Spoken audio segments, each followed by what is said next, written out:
Hello, and welcome to the Proactive LinkedIn Live. Today, we are going to discuss social impact housing and its social benefits. My name is Bill Houston, and I'm the founder of CrowdMax, a real estate crowdfunding marketing consulting agency. And now, let me introduce Dr. Canaan Van Williams, Managing Director of Proactive Social Impact Funds.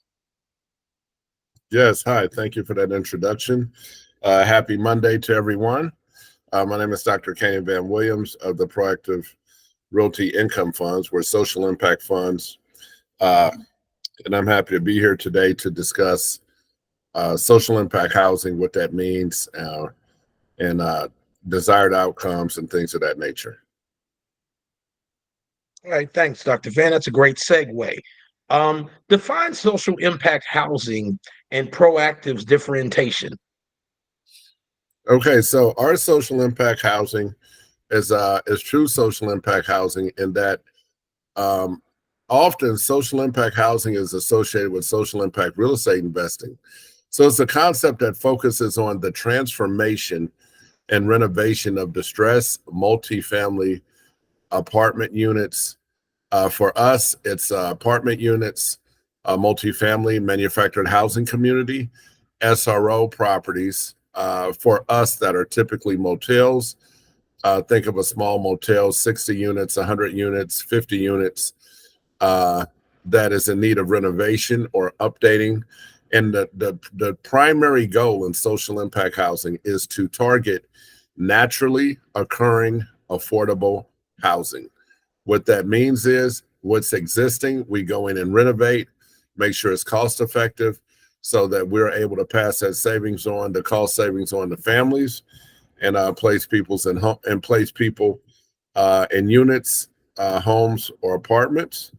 And in addition to that, we differentiate ourselves because not only do we provide affordable housing, but we ensure long-term affordability, sustainability, and significant community involvement. So our approach includes partnerships with social service agencies. That's the lifeblood of the whole operation, the heartbeat, if you will. And we also focus on green property management and adding energy efficient components to this. Some of our goals for the future is to add solar panels to the different properties where we can, and even hopefully to partner with PowerFlex to install a few charging stations for electric or hybrid vehicles. Great, thank you. What are the primary challenges and some mitigations that you all use and face? That's a good question. There are many, and some of them are. Let me think. It's just so many, but it's nothing we can't overcome.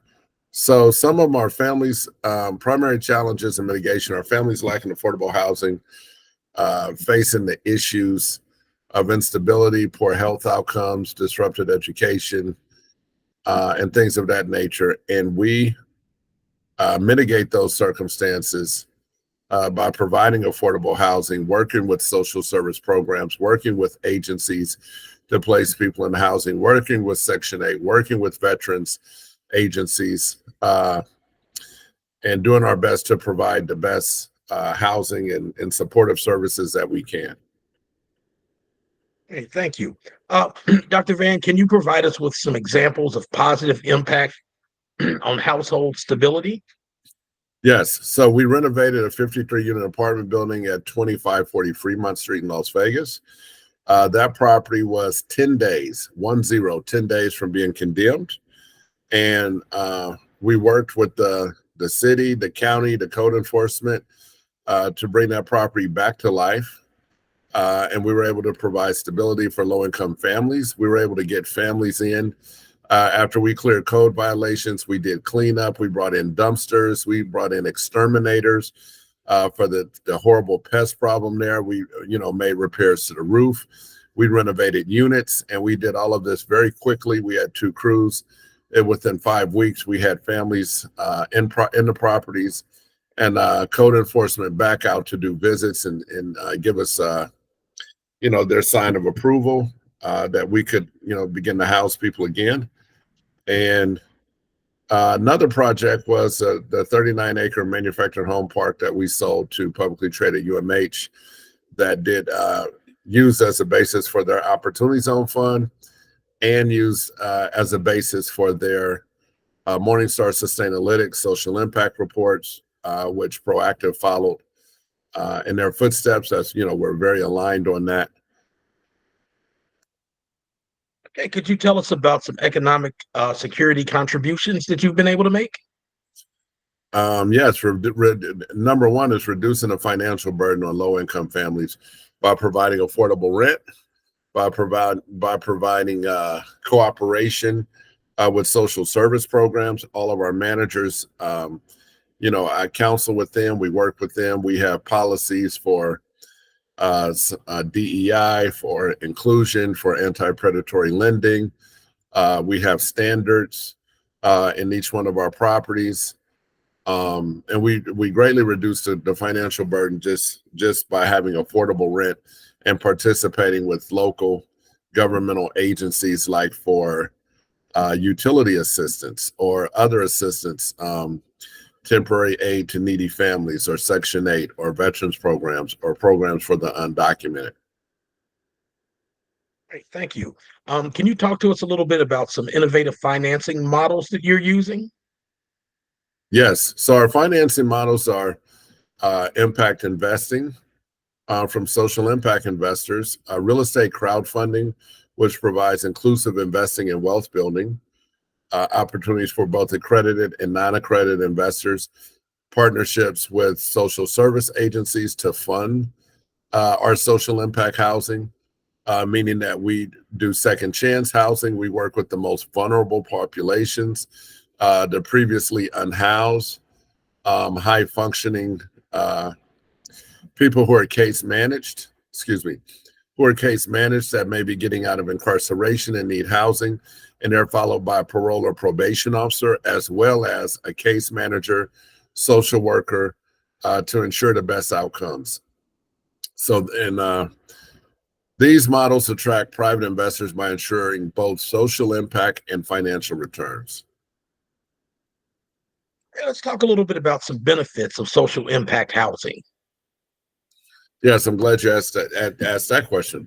So some of the benefits of social impact housing include, and this is not an exhaustive list.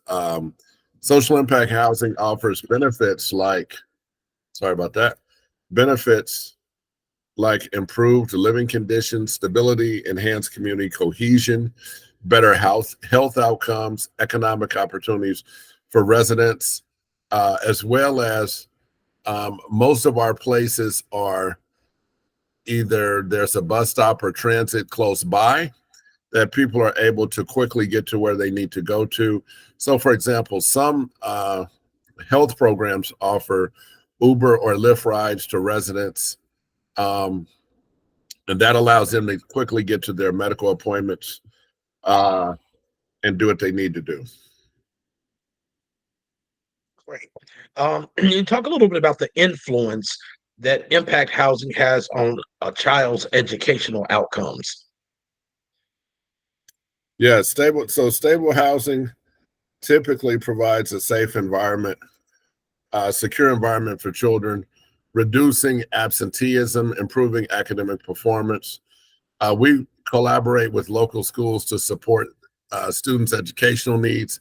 I've had teachers who have called me personally to say that a student has improved their behavior. Just a lot of different outcomes and variables.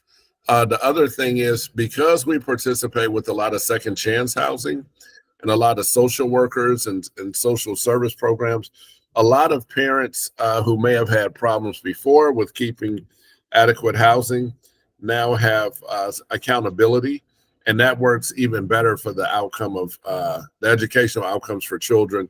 And when they have stable residency, stable place to live, then parents can qualify for a lot more programs, such as reduced child care, Head Start, Even some programs where they come and pick kids up for school. That was in Orangeburg at our park, the large manufactured home park. We had a designated bus stop right outside the gate, and so kids would line up, and that proved, boded really well for kids. And during COVID, we opened up our office in the front so that the school could come in, provide lunches. They also provided the EBT government assistance cards for students, to buy meals, and it really was a great collaborative effort. Great, thank you. You talk a little bit about relationships between housing stability and health outcomes. Housing stability and health outcomes. It reduces stress, exposure to environmental hazards. It leads to better physical and mental health. Green improvements in housing reduce asthma risks because we renovate our homes, our apartments, manufactured houses, and our SRO properties. We use purple board. We use Kilch paint. We use all these anti-mold strategies to reduce any kind of health issues with breathing, asthma, those sorts of things. Great. Do you have any examples of improved health metrics? All of our projects. So, Orangeburg, South Carolina, that manufactured home park, we brought in new homes. We tore down dilapidated homes and took them out of service that were old or may have had asbestos in them. When we bought the property, there were like homes that were there from like the 50s to 60s to 70s. We got rid of those homes. Other case study health metrics was on our Fremont Street project, 2540 Fremont Street. We got rid of the pests. It had an infestation of roaches. And studies have clearly shown a correlation between roaches, breathing problems, asthma. We got made repairs, did mold remediation. Another project, 1735 North Rancho Drive, which is across the street from 1750 North Rancho Drive, where we're looking to crowdfund that project. We're able to have really good outcomes there. We work directly with the city and partner. You can see our partnerships on our website, proactiveimpactfunds.com. And at the very bottom of About Us, you can see some videos, you can see some information, testimonials. We're still building up the website. And what was the next question, Mr. Bill? Can you tell us a little bit about some of the healthy housing initiatives that you have? Oh, yes, sir. So our best practices at Proactive include we incorporate green building materials. We ensure good ventilation, providing access to outdoor spaces where we can to promote physical activity and well-being. We change filters in AC units. I just was talking to my maintenance man yesterday, Sunday. And yes, we do work on Sundays, as needed because we're true social impact entrepreneurs. And so he went down to Home Depot and got 9 brand new screens, the AC unit screens to go in the new AC units that we have at the property. We change those out quarterly. And sometimes if we need to change them out sooner, we will. But our best practices are we do everything we can to maintain and make sure that properties are up to standard. And we'll do regular inspections to make sure the residents are complying with keeping their place decent and clean, decent, and good working order. Can you discuss some of the benefits of energy efficient upgrades that you make to properties? Yes. So some of the energy efficient upgrades we do, and by the way, as part of one of my property management certifications, I took an extra few courses in what's called GPA, Green Property Advisor. So I have a designation as a Green Property Advisor. And so some of the benefits of our energy efficient upgrades are lower utility costs for residents, reduce environmental impact, which is extremely important, and the utility burden for residents is extremely important, and contributing to financial stability for housing providers. What are some of the technologies that you use to ensure effective energy efficiency? Right now, it's energy efficient appliances, uh, Energy Star manufactured homes that are certified Energy Star homes. They have the proper insulation. There's some new homes coming out that we're excited about that have even some solar panels, not panels, but they're called solar shingles that are within the roof of the home. Some of our SRO properties, we plan to install solar, um, so that residents have even more cost savings and it's even more sustainable and better on the environment. And in some of our multifamily, where we can, we'll be installing solar panels to reduce the burden on the environment, as well as lower utility costs for residents. Here's one that I find that's very important and sometimes overlooked. Can you talk about the impact of access to public transit? Oh wow, I cannot.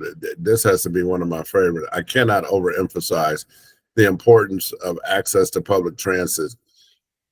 Okay, so access to public transit reduces transportation costs. It improves job access and opportunities for residents.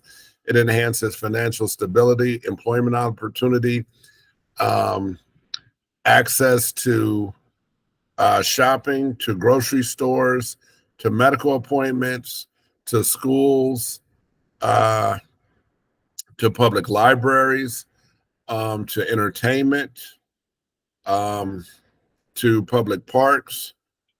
And it allows people to have a lot more freedom, especially so you combine housing security with access to public transportation, and you have a recipe for success.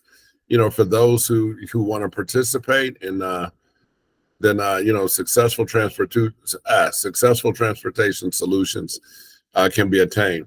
One example is like Fremont Street project included easy access to public transportation, which was very instrumental in improving the quality of life. 1735 North Rancho, the bus stop is you walk out, bus stop is like maybe less than a block, I want to say, across the street from 7-Eleven.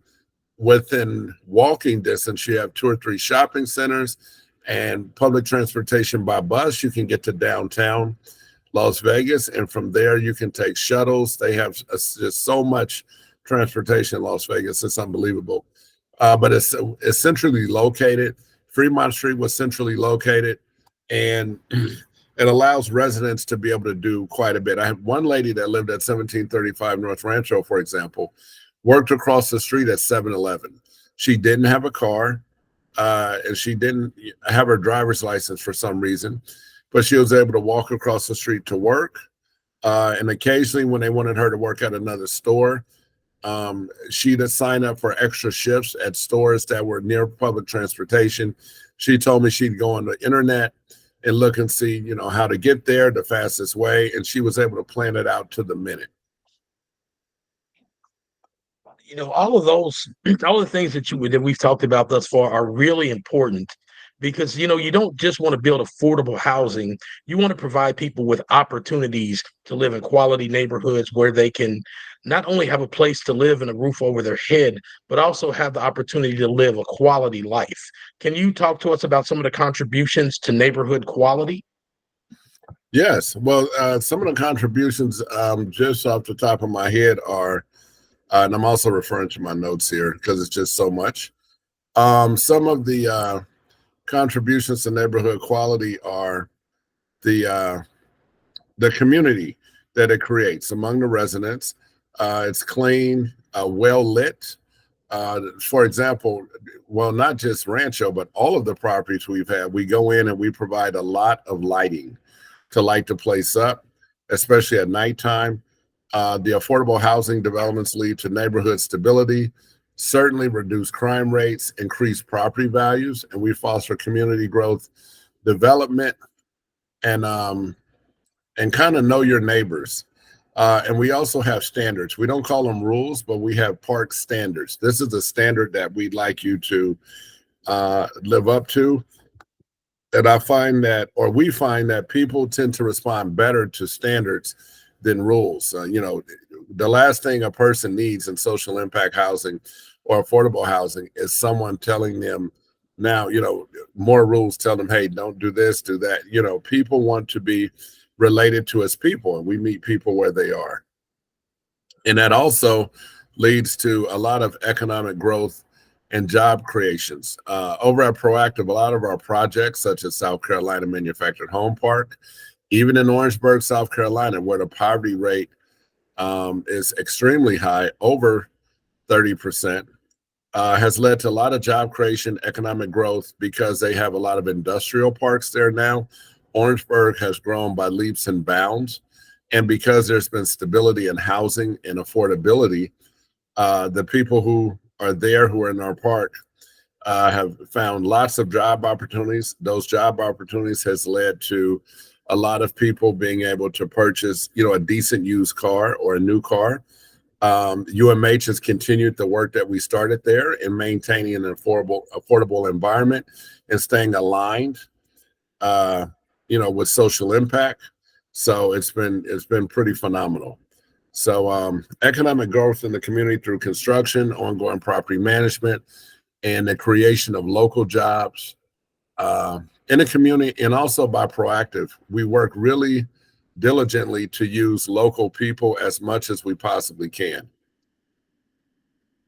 Great. Let's switch gears up a little bit, and as we think about the American population getting older, more seniors coming onto the market, what are some of the challenges that you see that seniors face in the affordable housing space? Um, Number one, fixed incomes, sometimes health issues, mobility issues. Affordable housing for seniors with Proactive includes features like accessibility, social support. If we have a resident who's older who's going to move in, we'll certainly install grab bars and outfit the place with things that'll assist them. Make sure that we have units that are large enough that if they need to be accommodated with a wheelchair, they need a ramp built, we'll do that. We really work to enhance the quality of life for seniors by providing stability, independence, and affordability is like one of the number one things, especially for a lot of seniors who are on fixed incomes, who don't make much money, or who rely solely on Social Security, having to pay copays. I've had residents tell me that, they had to pay copays for medications. Their insurance, their Medicare or Medi-Cal or Medicaid didn't cover a specific prescription. And they've called and says, Mr. Williams, I'm going to be $50 short on the rent, or, do you know of a program you can refer me to? And we've been able to refer them to, like, well, okay, have you signed up for the CVS care? Or there's a local pharmacy that has a certain program or a benefit, or you know what, let me talk to my manager and let's see if we can't get you a coupon offline, which we've done a couple times with drug manufacturers, and save seniors some money, not just for that particular instance, but for 3 or 6 months at a time. Well, as an experienced developer in this space, what are some policy changes that are needed or that you would like to see to enhance this space? Funding for social impact housing. So, and I'm glad you asked that question. I see a lot of, and I hear, the tagline is very popular: affordable housing, need funding for affordable housing. And I have nothing against the Class A housing or nice Class B plus housing. I don't hear a whole lot about social impact revitalization housing. That's what differentiates Proactive. We go into neighborhoods that aren't so pretty, that are underserved, that need a good scrub down and need, landscaping, some infrastructure. Maybe the building needs a new roof, needs to be outfitted. There needs to be more assistance for renovating what is, distressed properties, for banks or lenders or investors to understand what it means to truly revitalize a place and make it affordable to the most vulnerable populations that need housing. I see a lot of affordable housing units that go up, and with the cost of everything today, um, you have a lot of developers who say, "Oh, I'm building 800 units, I'm building 400 units, I'm doing this, I'm doing that." Okay, I talked to a couple groups last week, just kind of kicking tires. One was in an opportunity zone, which the government designed for helping underserved communities. And one of the reasons I reached out was just comparing, what's out there and seeing what the competition is, because we also have a Proactive also has a qualified opportunity zone fund that's currently open for investment, as well as our regular funds and our soon to be Reg CF crowd fund.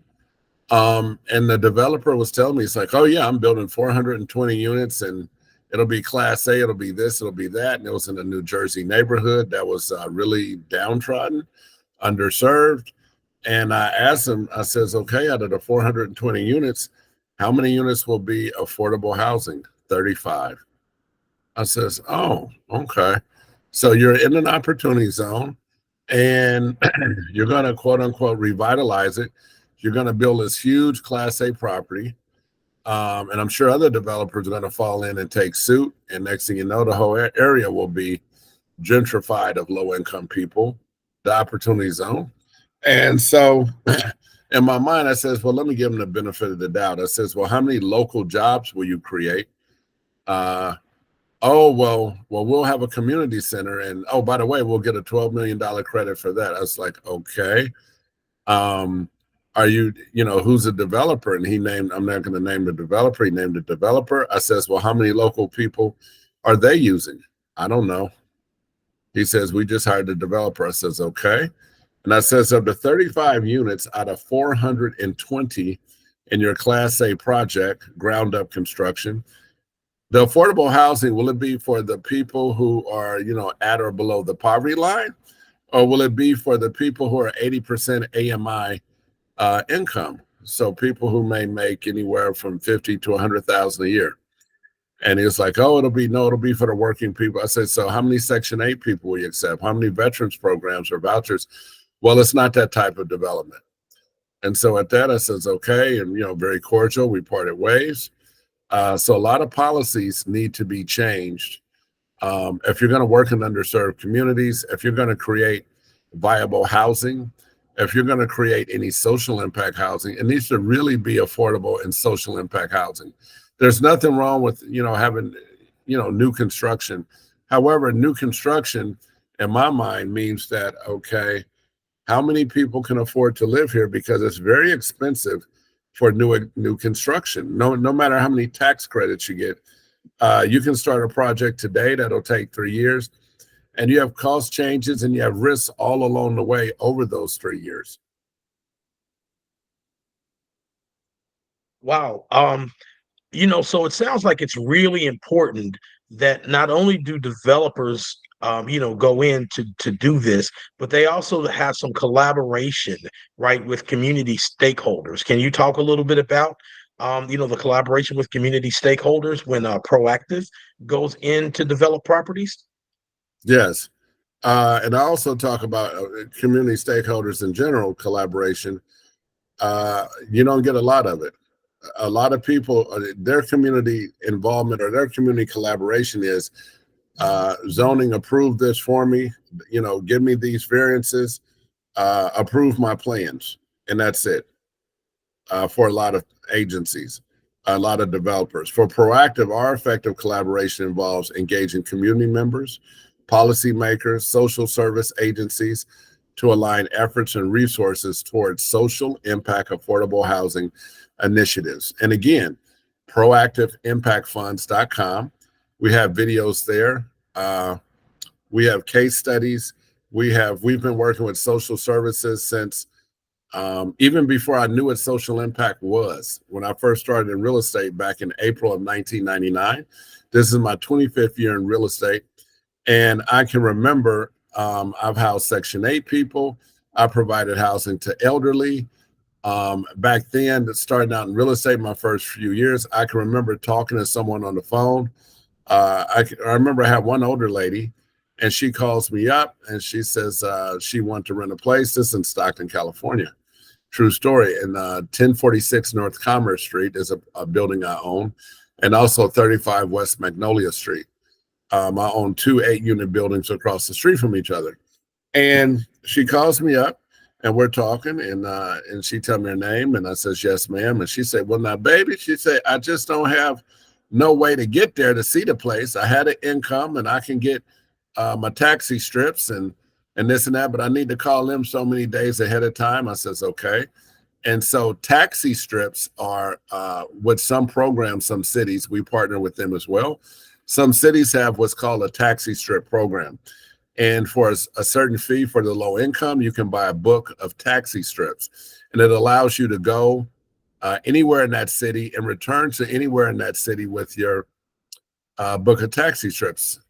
So at this particular time, I think it was like the end of the month, and she had run out, or either she said something about she needed a few days. So she says, I need you to come and pick me up and give me a ride to the place so I can see it. And then I'll let you know if I like it. And if so, I'll put in an application and rent it. And I says, yes, ma'am. And so it was daytime. I went and picked her up.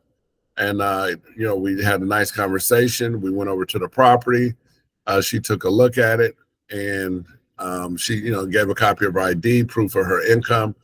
We ran a quick background check for, like evictions or anything like that. And she got to place. She was happy. And she used her taxi strips to get around and go different places. And then about, I want to say 9 or 10 months later, she bought a little small used car. And she was then, giving some seniors rides and really helping out.